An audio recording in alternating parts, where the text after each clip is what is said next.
even after I had worked for like 10 to 12 years and had this dreamy CV in front of me, there were so many times that I still felt like a failure or I hadn't done enough, or there was a slow period and I'd be like, that means that I'm shit and I've done nothing. And I would literally have to read my own CV to myself to be like, you are like a little bit crazy and psycho. Like what is stopping you from seeing all of this that you've achieved?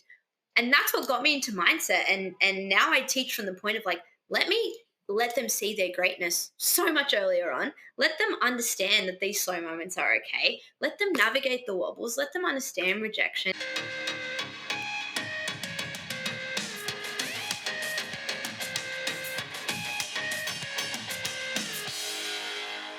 Welcome to Pario magazine, where I chat with individuals who have a desire to create. Today, I'm joined by an incredible Australian who is living a life that I think many creative performing artists would dream of by working and traveling all over the world thanks to her art. Welcome to Pario magazine, Tash Marconi. Yay. Thank you for having me. So excited. My pleasure. We're here today to chat about the creative journey in dance and performing arts. Before we dive into that, though, I wanted to get to know a little bit more about who is Tash away from the stage. Good question. Good question. Anything specific or just a little rant? Just in general. Yeah. I feel like away from the stage, I'm quite an adventurous soul. I feel like if I'm not dancing, my days are giving like I'm going to like I'm in New York now, going to the Rose Room, like public library, and I'm a bookworm. I will always be reading some novel and have my nose in there for probably 3 hours. Um, Going on adventures, going on staycations, learning. Yeah, I feel like I'm quite just a go getter and always on the move. Mhm. Always. Especially when you're living away from your home country, I guess like just getting out and exploring Yeah. where you're living at the moment is exciting. Absolutely. I mean, even when I'm in Australia and I'm on tour, like on a Monday, you will catch me like in an Airbnb in the middle of the forest, or like I've gone 3 hours out of the city to stay in a tiny little cottage by the beach. I feel like I love traveling and I love seeing new things and experiencing new people and deep conversations. Is that what sort of inspired you to pursue a career in sort of dance and creative arts where travel is kind of part of the deal? I think when I probably started chasing after dance stuff, I didn't realize it quite at the time. But I think I'd had snippets of the lifestyle and seeing, my own mentors kind of be traveling and on the go. So I think without ever being aware of it, probably yes, I would say. And my first big contract was actually like in Queensland for 3 months for a show, and it was the first time I was living on my own and I was in a one bedroom apartment, and I think that taught me like, oh, I like this lifestyle. I love, you know, being my own person and being in a different place. So yeah, I think you've just made me realize that it was always a big pull. Yep. And I imagine you've worked out all of like the packing tricks and tips to fit everything into one little suitcase. I'm probably the girl that's adding on the baggage and taking the three extra suitcases that the managers are like, what the hell? Like, did you need this? But yeah, I'm a big overpacker. Even when I travel for a short job, I'm there with like full two suitcases. Fair enough. So as we look back, when and sort of how did you discover the passion for dance? I started dancing since I was 3, so I think I always knew I loved it, and I it was a passion, and I wanted to be a part of it. Um, I then started to work a little bit when I was 15 and kind of understood, oh, like you can make money from dancing. Like this is people have Mhm. this as a job, but I wasn't really sure of like how it would look. So I would say not until I was 18 did I realize like this is what I really wanted to do, because I was studious and I put all my time into work and I got a full scholarship to uni. I have Latino parents. We know the drill. You're going to uni. So I think it wasn't until like I thought, oh, maybe I want to do full time, that I realized, oh, this is my dream. This is what I want to do. I want to tell stories. I want to be on stage. I want to create. I love how powerful it makes me feel when I'm dancing and I'm authentic and I'm in my element. And that's something that I can't necessarily get from, studying and becoming a lawyer or a physiotherapist. So it Yep. just kind of kept building the fire, I guess. And then as the years went on, I realized, oh, this is the only thing I want to be doing. Like, I'm in love with it. And was that a whole other sort of learning process in the transition from dance as a hobby to dance as a profession? Oh, yeah. Dance as a hobby is like, you love it. There's not too much rejection, and you think, oh my God, this is my passion. I'm going to do it. It's going to happen. And then I think as soon as you start entering the real world and auditioning and being in those spaces and even dealing with like being in the industry, right? And all the stresses that come with it is like, oh, this is a very different thing. And my skin needs to be thick, and my mindset's actually going to dictate like how long I stay in it, because even though I can say I've had a very successful, beautiful career. There's been so many moments where I too am like, oh my God, should I quit and like go just work at a coffee shop? Should I go back to uni? Like, I don't know, That's made me realize, oh my God, it's when you're in it, you're in it, and it takes over your whole life, but it's about how to keep the human in it and how to keep a sustainable mindset. And yeah, it was a big like awakening shock when you turn 18 and you're really in the real world. Yep. And yeah, I guess with that like audition process, it's not, oh, you get turned down for one role, you get the next one. You could go through periods of you get 5 or 6 rejections in a row and like, oh, geez, maybe I'm not good enough. Absolutely. 5, 6. I mean, especially in the States and we have so many auditions, 10. And you're just like, surely it will be this one. And then you're like, no, not this one. Maybe the next. You get to the point where you're like, am I shit? And I think when I was younger, I would take it so personally. Like, I would be like, oh my God, is this a Mhm. sign that I need to give up and I'm a failure? But now with age and working so much on my mindset, it's like, no, this isn't the one for you. Like, this isn't the perfect one, but the right one always aligns, whether it takes a short amount of time or a big fat amount of time. It's really just being able to withstand that time of the no's and trusting that the yes will come.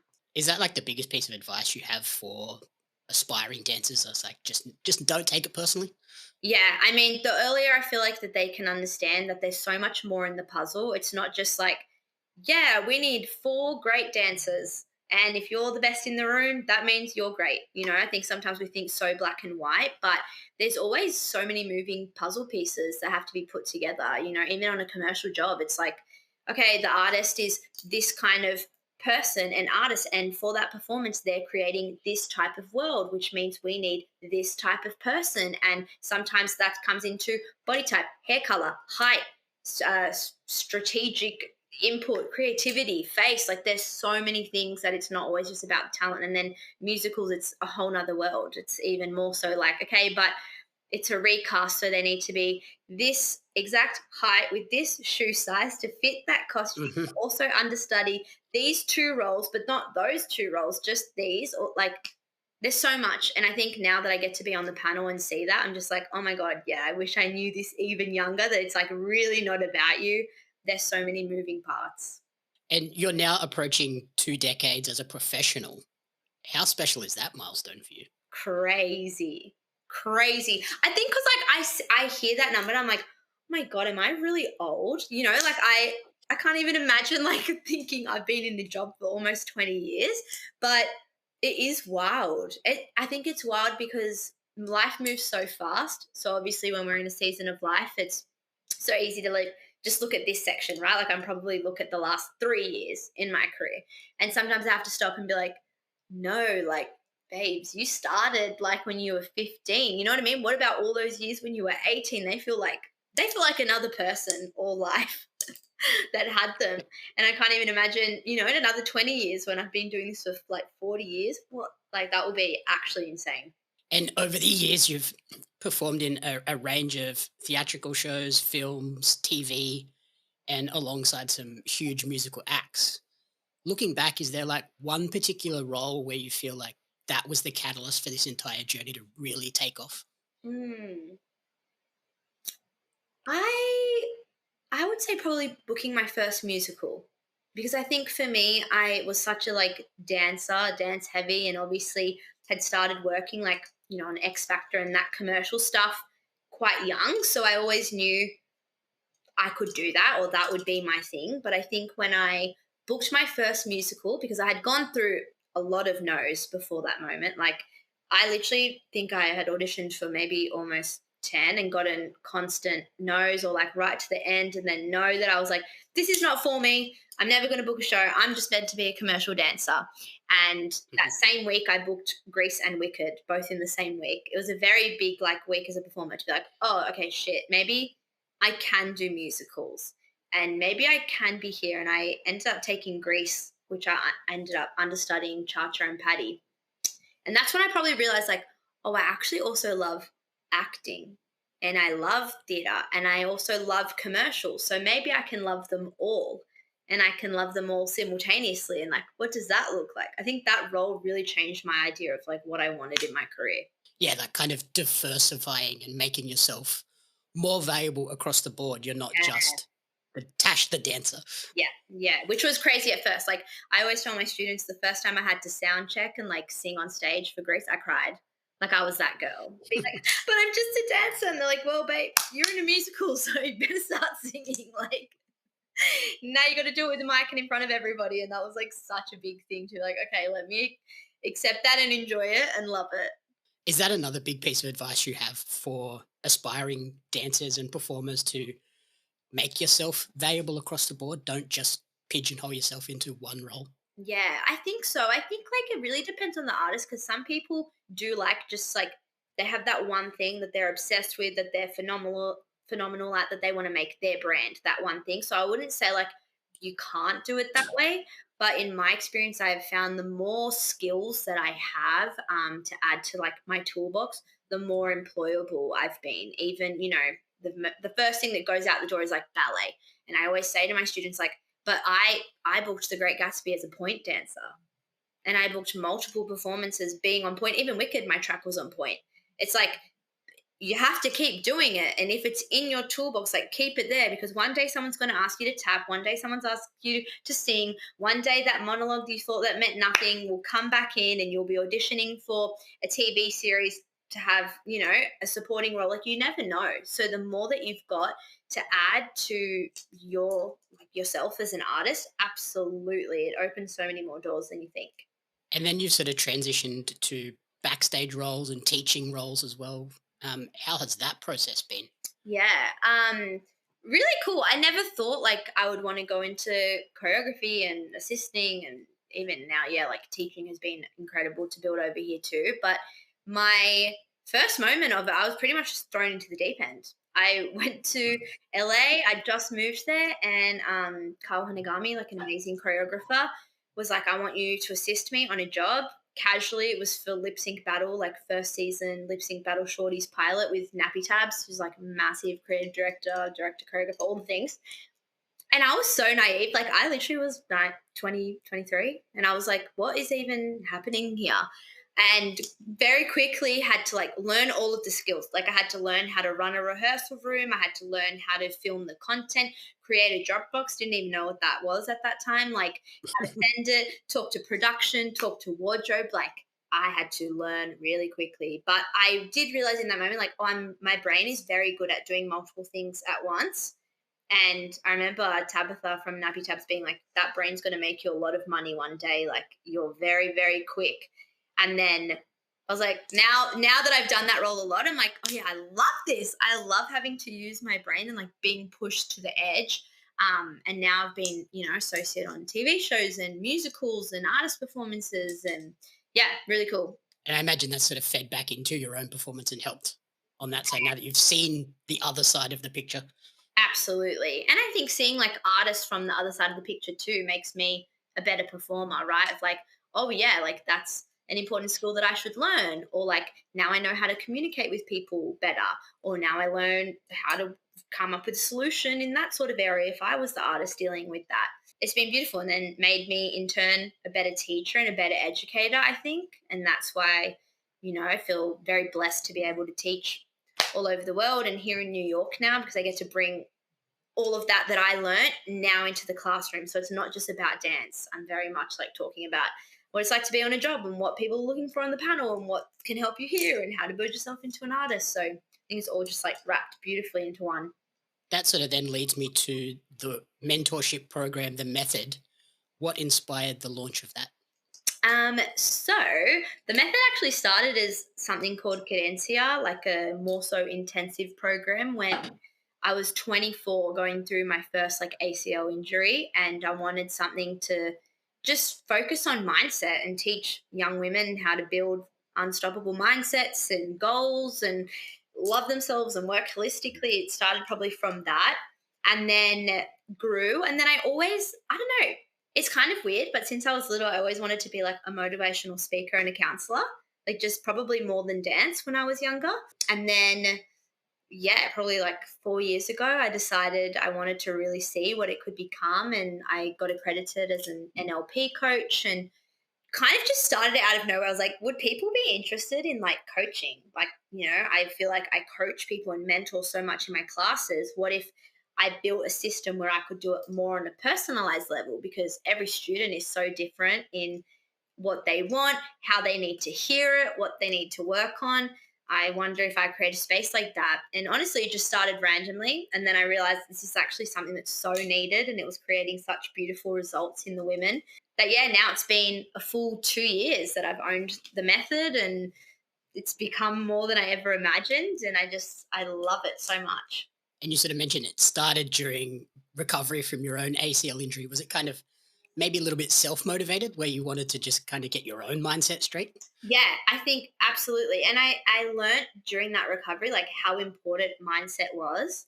And so for me as an artist, I started integrating it so much into myself, like, doing the background and like experimenting with myself of, oh, what do I need to learn? And what do I wish that I knew before this happened?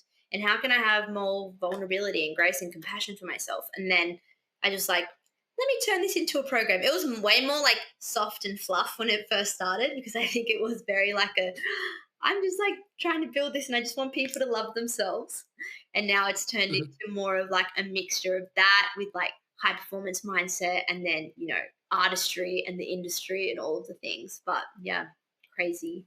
And have you found now that you get just as much fulfillment out of seeing the students get success from the program as you did with your own successes? Yeah. I think even more so because I think like I'm obviously like coaching and teaching them of the things that I wish that I knew or the things that I wish that I implemented into my life. And why the method started was honestly like the actual coaching part was reflecting on my own journey and being like, whoa, like even after I had worked for like 10 to 12 years and had this dreamy CV in front of me, there were so many times that I still felt like a failure or I hadn't done enough or there was a slow period and I'd be like, that means that I'm shit and I've done nothing. And I would literally have to read my own CV to myself to be like, you are like a little bit crazy and psycho. Like what is stopping you from seeing all of this that you've achieved? And that's what got me into mindset and now I teach from the point of like let them see their greatness so much earlier on, let them understand that these slow moments are okay, let them navigate the wobbles, let them understand rejection. And so yeah, when I see them navigating that so beautifully or going through that hard time and then not giving up and having that big win, like, yeah, I'm like crying with them too. Sometimes they'll FaceTime me and I'm like, they're at the dentist crying and I'm crying and I'm like, I'm so proud of you. Like, it's been so special. So then, as we close out, if we look back at some of your special moments, what are the things that you look back on over the 20 years and sort of pinch yourself that you got to do that? Oh, so many. Let me try. I'm gonna try do like two, maybe two, three. First one is definitely working with Paula Abdul. I think that for life, that would just be so special. Like, I feel like she's one of the greats. There's people in our artistry that like, especially for a jazz dancer, are like the golden lineage. And the fact that I got to work with her and become friends with her and become like, a little baby daughter to her and learn so much from what made her great and what made her her was just like immense. She changed me as an artist. I didn't think I would dance jazz how I dance now and what I'm known for in my Ladukas. Like, I would not be that unless I had worked with her for so many years. That will forever be like a moment in time that just graced me. And then probably the Elvis movie, which was just beautiful to work on. It kind of we were meant to work on it before COVID hit the world and then it closed down and then it almost didn't happen and then it did happen. Like, it also taught me to like just hold on to the moment and trust it's going to happen. But Mhm. as dancers, we always have a joke about like hurry up and wait, which is like they rush you to set, like, oh, quick, we need you. And then you're just waiting, you're waiting on set doing nothing. This was the complete opposite experience. This was like hurry up and like we are going, like from like 7 a.m. till like the end of the night shoot. We did not stop. Like my feet were bleeding, hurting, sweating, but like I have never felt so alive on a set of like, oh my God, I'm like here working with Baz again, working with Kate Wormond, working with Polly, working with Austin Butler and Tom Hanks. And we are like, we are working, we are sweating, and this is everything I've trained for. That was a crazy moment. And then obviously, like going in the movie, you never know if you're just going to see your pinky finger or you'll see your face, and full frame just by myself. And like people from all over the world were like, are you the girl in the blonde wig? And I was like, how the hell has this like become? Yes. Like, this is crazy. But oh my God, like one day I'll get to show my kid and be like, that's your mom there for like 1.5 seconds, but like that's her whole face. Yeah, I'm in a movie. Yeah.